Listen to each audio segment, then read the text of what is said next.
Hello and welcome to this new episode of Bootstrapping Your Dreams Show. I'm your host Manoj Agarwal, and today we'll be talking with Dr. Satyam Priyadarshy. So, Dr. Priyadarshy is the technology fellow and chief data scientist at Halliburton. Halliburton is a Fortune 500 company and is a global leader in oil and energy sector with upwards of $24 billion in annual revenue. So, Dr. Priyadarshy is regarded as the first chief data scientist in the oil and gas sector. He's also a global leader as a venture. He's also known as a global leader in venture idealist who transform businesses through the use of big data, data science, and emerging technologies. Numerous publications such as uh, Chemical and Engineering News, The Scientist, Silicon India, Oil Review Middle East, Petroleum Review, Rigzone, Forbes, and others have featured his work and profile. Dr. Priyadarshi has authored and co authored more than 35 scientific papers, several patents, book chapters, and articles offering a professional opinion for publications like Science. Dr. Priyadarshi has won numerous awards from the industry and is one of the most invited speakers for topics including emerging technologies, quantum mechanics, cybersecurity, blockchain, big data, digital transformation, and so on. Additionally, Dr. Priyadarshi serves on the advisory board of several startup businesses. He has been selected to deliver the 2021 and 22 SPE Distinguished Lecture by the Society for Petroleum Engineers. Dr. Priyadarshi is the founder of Relgnite Strategy Inc., is a senior fellow International Cybersecurity Center at George Mason University, and he also worked as an adjunct professor at Georgetown University. Prior to that, Dr. Priyadarshi held positions at Axiom as Vice President of Data Science, RKR Group as the Managing Director, George Mason University as a Professor, Network Solutions as Chief Knowledge Officer, and Vice President of Analytics at AOL and AOL as Senior Research Scientist and Head. He has received MBA from Virginia Tech and PhD in Quantum and Theoretical Chemistry from IIT Bombay. Wow, that's an amazing resume, Dr. Priyadarshi. I'm so glad to have you. Thank you so much for Thank, being here. thank you. Manoj. Awesome. So before we get started, we have gone through a huge list of accomplishments. Can you walk us through your life journey? Like, how did you get to this point, and what kind of events led you to this level of success? So, um, if I had to put in few words, then it's all the blessings of so many people that does it. You do Mhm. the hard work, and but blessings are there. After your mother, the teachers play a big role. In my case, my primary school teacher to PhD Mhm. advisor has a big role in transforming how you think of problems. Especially my PhD advisor, the field of quantum mechanics is not easy, Yeah, yeah, and yeah. with a master's degree in chemistry, you end up in doing quantum physics applied to biophysics, Mhm. and write papers in the first 6 months of your PhD.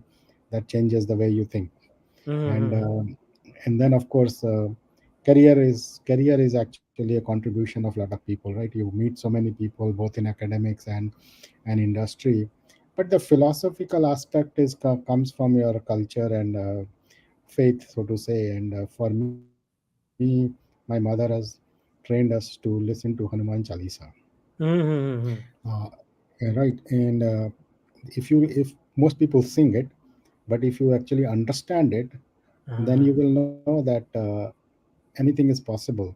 And Yeah, yeah. we can go in details of it, but my foundation and my success really depends on understanding those words, which are all 16 to 20 words in a couplet, and Yeah, understanding the meaning of it in practical life has yeah. actually helped me reach where I am. That's awesome. Yeah, there is so much wisdom in that. Like, as you said, one success is a not just one's own success, but also the people that contribute to the life and the way that you think, and also all the wisdom that is encapsulated in all these ancient texts. And as you said, a lot of people listen to it, a lot of people sing it, but the true difference happens makes a difference when you actually understand it and implement it in your life. So taking that forward, like, can you share some insights from Hanuman Chalisa? Like, what do you apply in your life? Because even I'll be honest, like, I haven't really understood it. I have heard it many times, but I don't understand it. Interesting, right? So if when you look at scientifically, we say that human beings have a lot of intelligence or potential, right? In fact, we believe we are a small part of the whole cosmic infinity, right? Mhm. So we have infinitely small piece of it, correct? But at the same time, if you think of it, if you really think of it seriously and listen to Hanuman Chalisa, and you look at it in practical sense, right? For anything that we do, we have to do so many functions, right? Mhm. So there is a chaupai which says, "Sukshma रूप धरि सिंहि दिखावा विकट विकट रूप धरि लंक जरावा भीम रूप धरि असुर संहारे रामचंद्र जी के काज संवारे."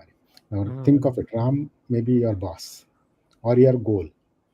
So you're focused on your goal. In order to achieve that goal, you have to take avatar in different form. One, Mhm. sometimes you have to be very nice, sometimes you could be strict, sometimes you have to delegate, sometimes you have to take help, right? So e- same person has to play multiple roles, Yes, yes, yes, correct? yes, yes. And because if you're solving a problem, not every problem has the same solution. Yeah, Sometimes yeah, you're doing calculus, or sometimes you're doing simple logic, right? You don't want to run calculus for every problem.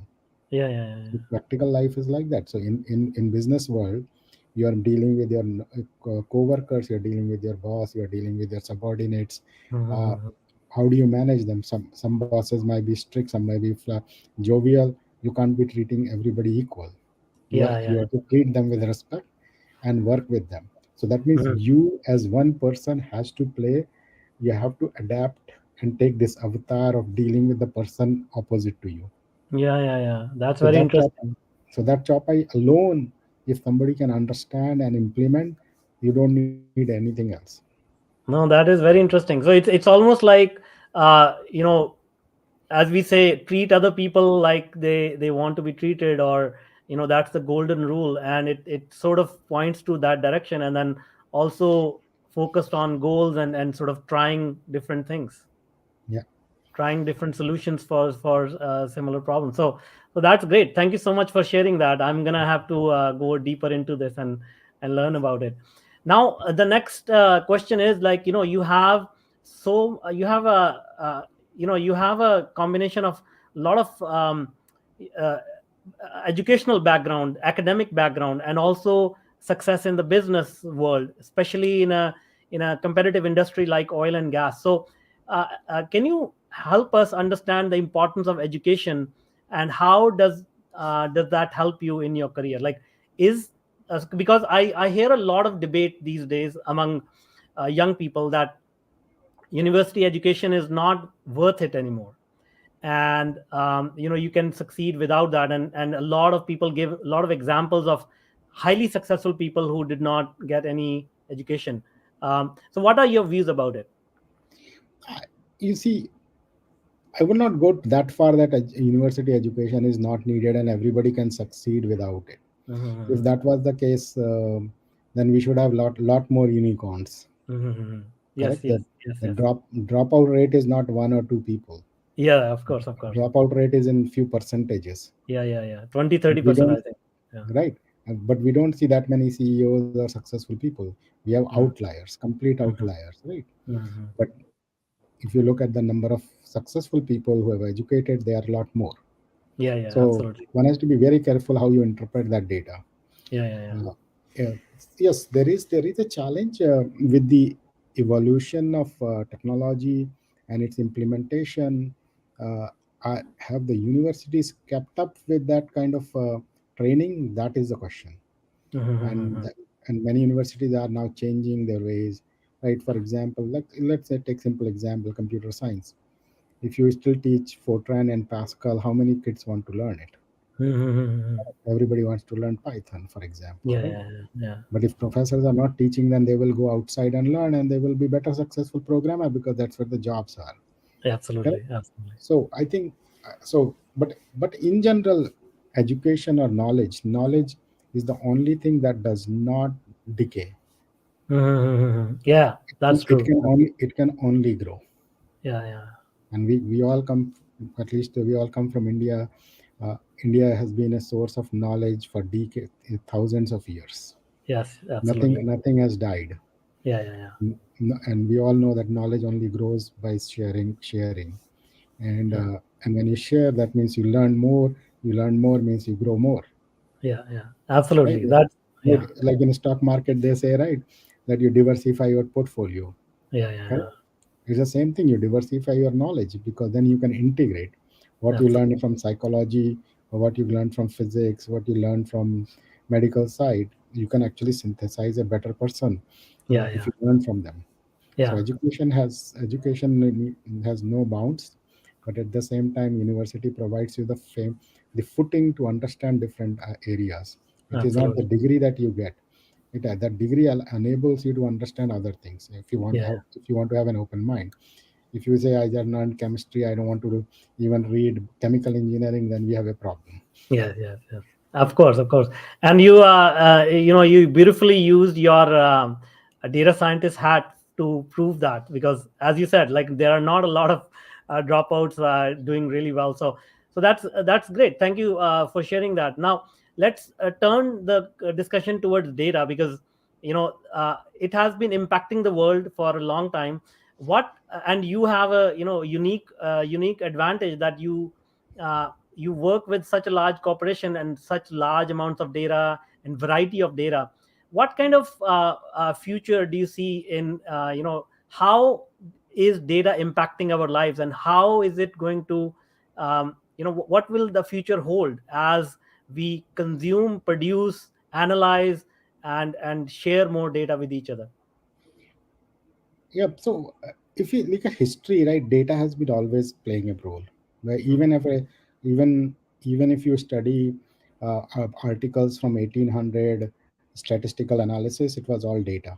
Correct. Mhm, mhm, Like we were talking about COVID pandemic, but mhm. pandemic spread has been studied by small amount of data in for 200 years, so to say. Yeah, yeah, yeah. So data has always played a role. Where we are in today's world, that change has happened is now we are looking at couple of things. We are looking at how can we automate things, Mhm, right? mhm. So if you, in order to automate, you have to first optimize something, correct? And Yeah, when you yes, yes. optimize something, you can automate it.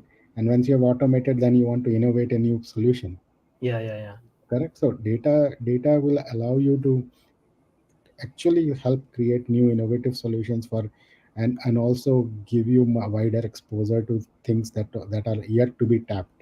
Oh, Yes, like yes. example, you can see uh, many years ago people talked about a god particle, but nobody knew what it was. But Yeah, yeah. when they were able to analyze hundreds of like gigabytes and terabytes and petabytes of data, now suddenly they say, oh, there is a god particle, which would Mhm. not have been possible, right? Same thing when you look at the diagnosis of medical conditions. If the doctor was very knowledgeable, he would do holistic kind of analysis. But today, you can actually predict certain things that, oh, this is likely to happen in 2 months, 3 months, and that is all coming from data. It's not just pure somebody's tacit knowledge. Mhm. So this Yeah. conversion of tacit knowledge into data has helped a lot, and the data by itself has helped a lot. And I think what we are looking at the future is high degree of machine-to-machine communication that will take place, and then of that means human cognition has to keep up with that. Interesting. And on the flip side, a lot of people are afraid of AI, afraid of what it will do, and particularly because they watch these disastrous scenarios in Hollywood movies. What is your response to people who are afraid of technology, afraid of AI, and they think it's going to take over the jobs and stuff like that? What are your views around that? So in the history of technology revolutions, so we are talking with people, some people talk about industry 4.0 and industry 5.0, but if you go back to 1 and 2 and 3, the adoption and adaptability to technology has never reduced the total number of jobs. The Mm-hmm. nature of the jobs have changed, and in fact it has increased. I use Yes. one classic example from the music industry, Yeah, yeah. right? I think we are both in that group where we have seen that LP records. Yes, of Yes. course. Yeah. So if you want to, if you think of it, you bought this one record which had 3 songs or 4 songs, and in order to play that you needed a big box. Yes, yes, you yes. couldn't you couldn't share that song unless you invited people for dinner at your place. Yes, yes, yes. But at that time, 5 artists made money and 5 companies made money. In India, Yeah, HMB was one of the famous ones, right? yeah, yeah. But then the technology miniaturized and we got started getting cassette players. Cassettes came. It was much smaller. You can hang it on your shoulder and go to a friend's house. Correct? But Mm-hmm. you still needed a physical thing. But Yes, yes. today, where we live today, is streaming operations. Songs are sitting somewhere in the cloud in some god, maybe in Canada, but I'm listening to that in US, and I can create my own album and share it to someone in India, Yeah, yeah, yeah, yeah, right? yeah. Now, if you look at the number of artists that are being created in today's, maybe probably five artists every day, Yeah, absolutely, absolutely. and the total size of the pizza of revenue or money has gone into billions, Yes, yes, yes, yes. right? So number of jobs increased, type of jobs changed, but music after all is the music industry. Yeah, yeah, yeah, So yeah. I think one has to really look at the positive side of it. Of course, there are people who will try to scare you and say, "Oh, artificial intelligence will reduce the jobs." No, no, I don't. Who is going to build the robots? Tell me. Yeah, yeah, Who's going to make sure that the algorithms are rightly deployed? Who is going to make sure that the model management is there, yeah, yeah. right? Absolutely, absolutely. Right. So if you think of it, the type of jobs will change, but total number of jobs is not going to reduce. There will be a different. You basically, humans should be playing a high cognition role rather than a low level role. Hence, that Absolutely. automation will help you to do that, Yes, and yes. we need it, right?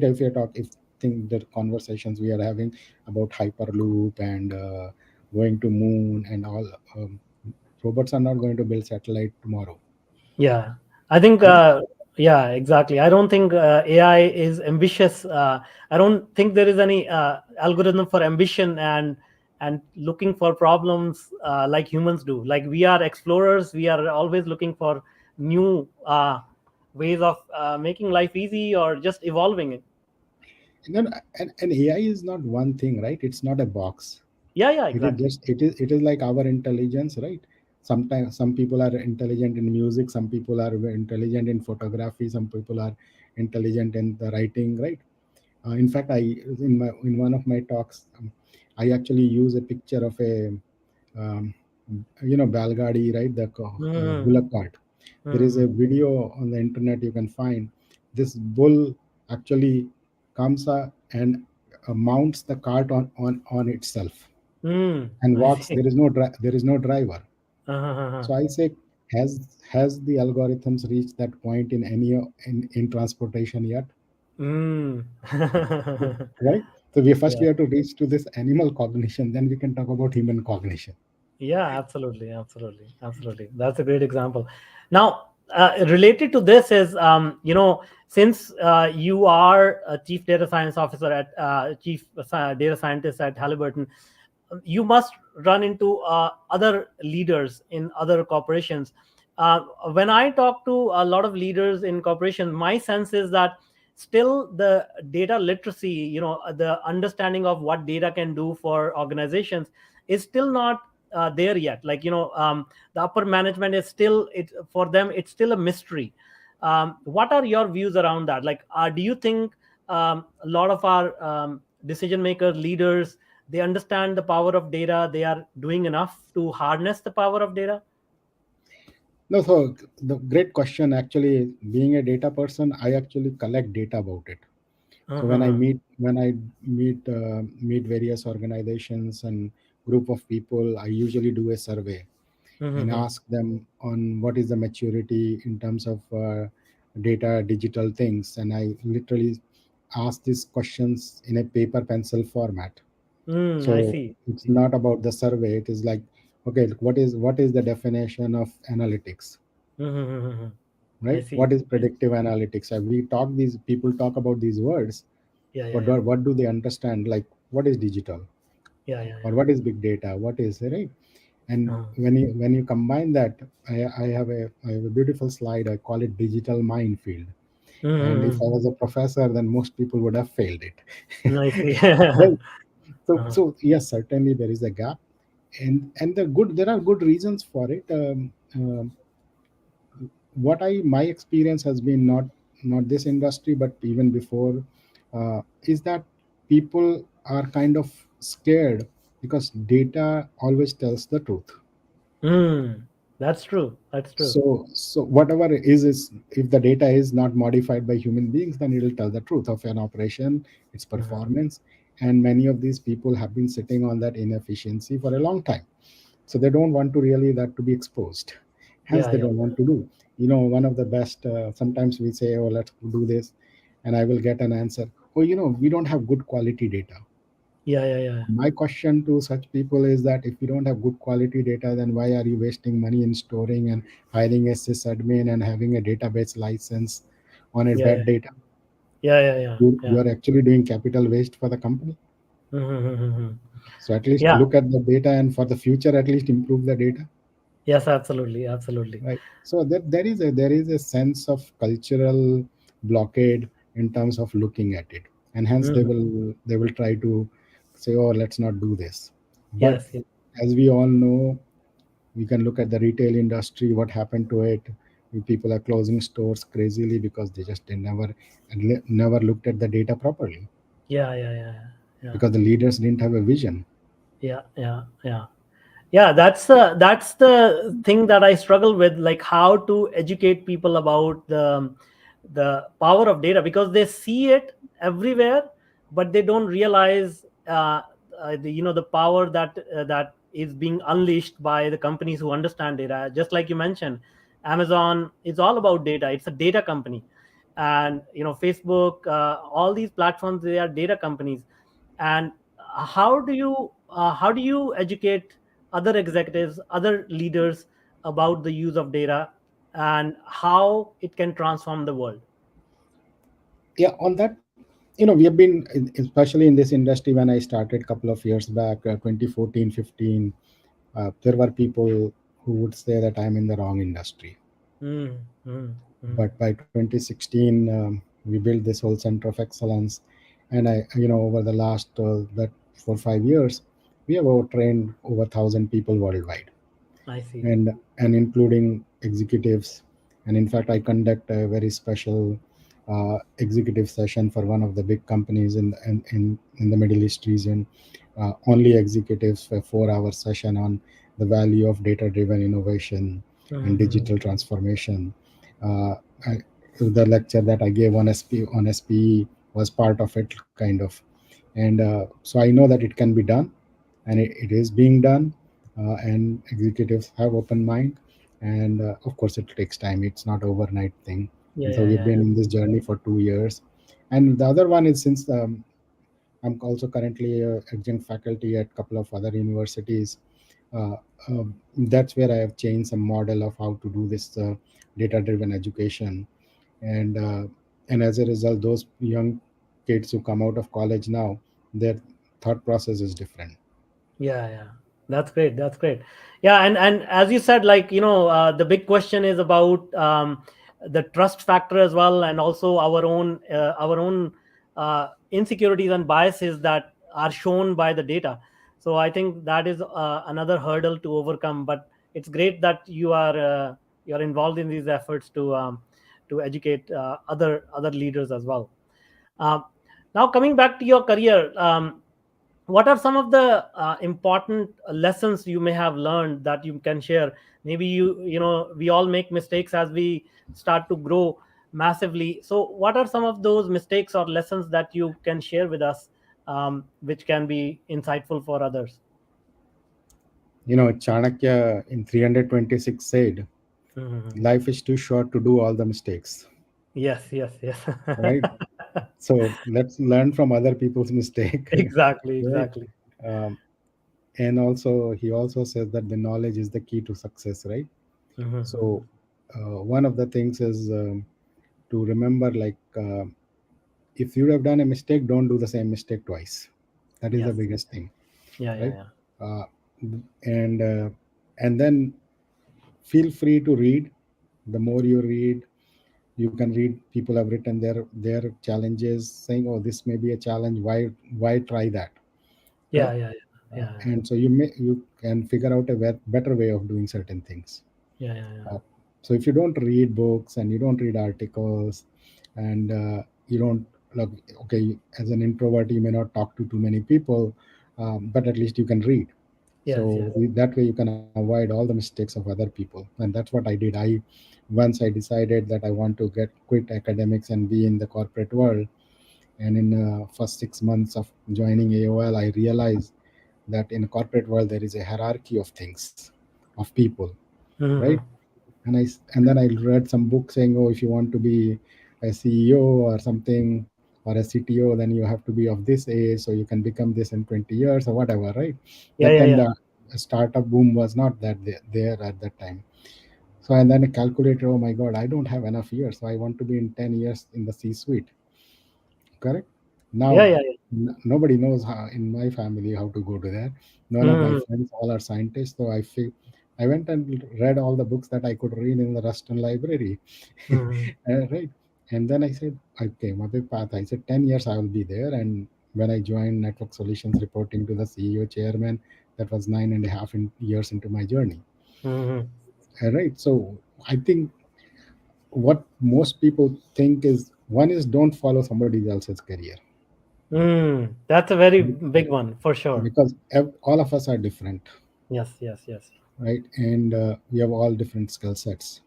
What people compare and contrast with somebody else's, that is one of the biggest mistake people do, Absolutely, right? absolutely. And so I have disrupted my career many times, like from pure academics to even in science. I never worked in the same field, uh, and then to being a technologist, and then R&D head, and then to become an analytics head and a marketing, and then doing consulting and startups, and now in oil and gas industry.